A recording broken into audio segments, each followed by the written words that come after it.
अच्छा, यहाँ पे 5.75 जो वैल्यू गिवन है, इसको सबसे पहले वो कह रहा है कि 32 बिट फ्लोटिंग पॉइंट में कन्वर्ट करने के लिए इसको पहले बाइनरी में कन्वर्ट करना है 5.75 को। तो 5 पे यहाँ पे मेथड लगेगा एलसीएम वाला और उस पर रिपीटेड मल्टीप्लिकेशन वाला, वो मैंने एग्जांपल में डिटेल से समझाया हुआ।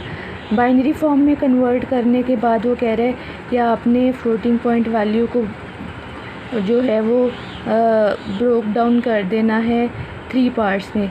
कौन कौन सी पार्ट्स में कन्वर्ट करना है उसको? 3 पार्ट्स कौन कौन से हैं? एक है साइन बिट का, दूसरा एक्सपोनेंट का और फिर मेंटीसा का। Sign bit, exponent, mantissa. यहाँ पे जब बाइनरी में कन्वर्ट हुआ है उसमें से पॉजिटिव वैल्यू है तो साइन बिट यहाँ पे जो है वो साइन बिट हमेशा 1 बिट होती है और 8 बिट्स जो होती हैं वो एक्सपोनेंट के लिए रखते हैं। मैंने बताया है 3 पार्ट्स में कन्वर्ट करना है sign bit, exponent, mantissa. Sign bit 1 bit होती है, सिर्फ 1 बिट हम रिज़र्व करते हैं साइन बिट के लिए। अगर साइन बिट जो है वो पॉजिटिव होगी तो 0 होगी और अगर नेगेटिव होगी तो वो 1 हो जाएगी। 8 बिट्स का जो है वो एक्सपोनेंट होगा, ये 8 बिट्स जो है ये एक्सपोनेंट के लिए हम 8 बिट्स जो है वो रिज़र्व कर लेंगे। 8 बिट्स जो है वो एक्सपोनेंट के लिए रिज़र्व कर लें और बाकी जितनी जो है 32 में से बाकी बचती हैं 23, यानी 8 और 1 9 ये हो गई, उसमें ऐड करोगे 23 तो ये टोटल हमारे पास 32 बिट जो है हमारे पास बन जाएगा। यहाँ पे फ्लोटिंग पॉइंट जो है उसमें हम रिप्रेजेंट करेंगे, 32 बिट बन जाएंगी हमारे पास। अब वो एग्ज़ाम्पल को डिटेल से समझना है।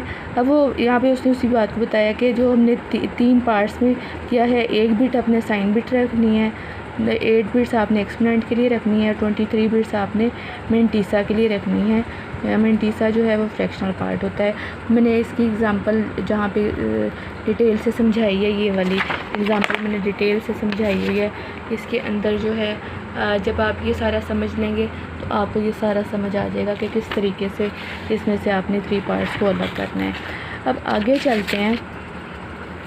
इसमें वो कह रहे हैं कि जब भी 32 बिट होगा उसके अंदर जो है ये वैल्यू किस तरीके से आई है, इसकी भी कैलकुलेशन मैंने बता दी थी। पॉजिटिव वैल्यू है 5 तो साइन बिट जो है वो 0 हो जाएगी। साइन बिट पॉजिटिव है तो 0 हो जाएगी और एक्सपोनेंट यहाँ पे जो हमने कन्वर्ट करके आया है वो 2 की पावर जो है वो 2 आया था। तो एक्सपोनेंट यहाँ पे हमने जो कैलकुलेट यहाँ बता देती हूँ। एक्सपोनेंट ये जो पावर वाला पार्ट आया था साइंटिफिक नोटेशन में, ये 2। इस 2 के अंदर जो है, इस 2 के अंदर जब आप 127 ऐड करेंगे, ये 127 बाइज़ होता है 32 बिट्स जो है वो फ्लोटिंग पॉइंट के लिए, या फिक्स होता है, कांस्टेंट होता है 127। आपने याद रखना है। 22 MCQ से पूछा जा सकता है कि 32 बिट के लिए 22 की वैल्यू क्या होती है, तो 127 होती है। उसके अंदर जो हमारे पास एक्सपोनेंट आया है साइंटिफिक नोटेशन में 2, वो आपने उसमें 2 ऐड किया तो वो 129 हमारे पास बन जाएगा एक्सपोनेंट की वैल्यू। उसको जब आपने बाइनरी में कन्वर्ट किया, 2 से एलसीएम लिया तो ये आया। मेंटीसा जो होता है वो पॉइंट वाला हिस्सा होता है, वो आपने इस तरीके से रिप्रेजेंट किया। इसके लिए आपको डिटेल से एग्जांपल देखनी पड़ेगी। अगर नेगेटिव वैल्यू होगी तो इसके लिए साइन बिट जो है नेगेटिव के लिए 1 हो जाएगी। एक्सपोनेंट मैंने बता दिया था कि यहाँ पे पावर 2 आई है तो 2 के अंदर 22 कांस्टेंट होता है 127 32 बिट फ्लोटिंग पॉइंट के लिए। आपने इसके अंदर 127 ऐड किया तो ये 129 आया है। उसको बाइनरी में एलसीएम से कन्वर्ट किया तो ये आया। हमने ये एलसीएम लिया है 129 का जो है वो 2 से एलसीएम लिया तो हमारे पास ये यहाँ पे एक्सपोनेंट की वैल्यू आई थी। ये आप एग्जांपल को डिटेल से देखेंगे तो आपको समझ आ जाएगी। आ गया। उसके बाद आप यहाँ पे जो मेंटीसा जो है वो पॉइंट वाला हिस्सा है यहाँ पे जो पॉइंट वाला हिस्सा हमारे पास आएगा। इसके बाद ये फ्रैक्शन वाले पार्ट के बाद ये हमारे पास ये आ गया। ये 2 एग्जांपल मैं आपको बाद में समझाऊंगी इसकी कैलकुलेशन।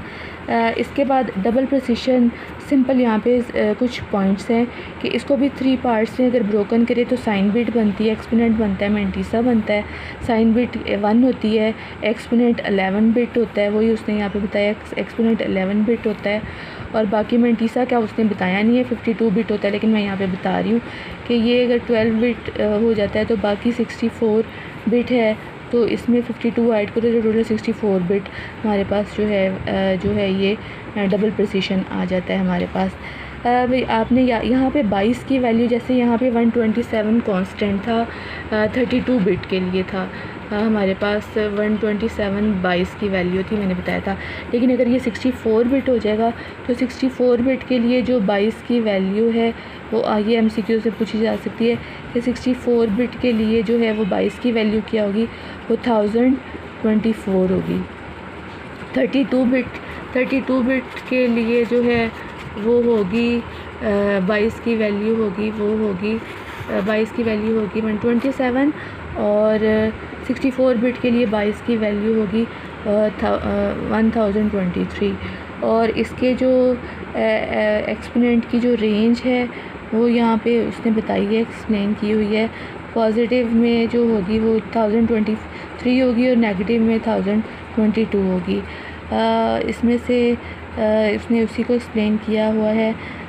ये मिनिमम वैल्यू है जो है 22 की, और ये जो है यहाँ पे मैक्सिमम वैल्यू जो है वो है 22 की। उसने फिर दोबारा से इसी पॉइंट को दोबारा रिपीट किया हुआ है। और इधर उसने कहा है कि अगर सिंगल प्रिसिशन जो है वो हमने we can perform the same steps given for the single precision except the difference of the above mentioned values. इसमें जो है स्मॉलेस्ट पॉजिटिव जो नंबर है उसने बताया है सिंगल प्रिसिशन के लिए वो 1.4 मल्टीप्लाई 10⁻45 होता है। ये इसने पीछे भी बताया हुआ है, ये यहाँ पे बताया हुआ है।